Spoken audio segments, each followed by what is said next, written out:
30 sanctuaires, 30 jours de prière, 30 chapelets priés dans un grand nombre de langues différentes pour demander la fin de l'épidémie. C'est l'invitation lancée par le pape François à l'Église universelle dans une initiative que le Saint-Siège a appelée « Marathon de prière ». Et nous arrivons à la moitié de notre marathon et notre enthousiasme ne doit pas faiblir. Cette initiative du pape s'inspire du verset des Actes des Apôtres « De toute l'Église, montez sans cesse la prière vers Dieu ». De toute l'Église, montez sans cesse la prière vers Dieu.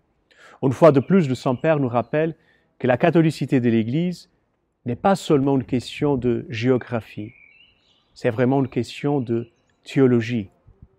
L'Église qui est née en la solennité de Pentecôte est une Église universelle.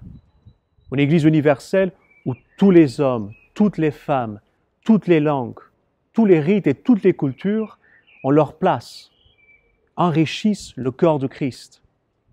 Et cette diversité n'est pas exceptionnelle. Elle fait partie de la vie quotidienne de l'Église en France, où, par exemple, tant de prêtres étrangers donnent leur vie au service des communautés françaises.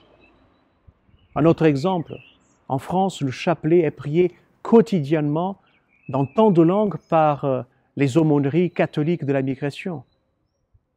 D'autres exemples encore, cette catholicité, cette universalité s'exprime aussi dans le grand réseau des communautés catholiques francophones dans le monde. Un réseau extraordinaire, plus de 130 communautés dans le monde. Et l'universalité, la catholicité, se voit aussi dans la générosité des missionnaires français. Et là, je parle des prêtres, des religieux, des religieuses, des laïcs, qui partent chaque année pour mettre leur talent au service d'autres territoires. En plus de l'intention globale où l'Église demande la fin de la pandémie, chaque jour de ce marathon de prière, chaque jour de ce mois de mai, aura une intention de prière pour les personnes les plus touchées par la pandémie. Par exemple, le 15 mai, avec le sanctuaire Marie, Reine de la Paix en Bosnie, nous prierons pour les migrants. Le 21 mai, avec le sanctuaire Notre-Dame de Nagasaki au Japon, nous prierons pour les travailleurs sociaux. Le 18 mai, c'est le sanctuaire de Lourdes qui constituera un maillon de notre chaîne.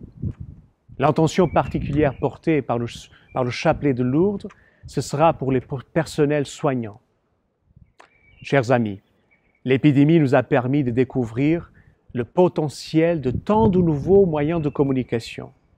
Et aujourd'hui, heureusement, il est beaucoup plus facile, beaucoup plus simple de rassembler dans un même projet 30 sanctuaires internationaux. Donc restons unis grâce aux nouveaux moyens de communication, mais surtout, restons unis dans la prière.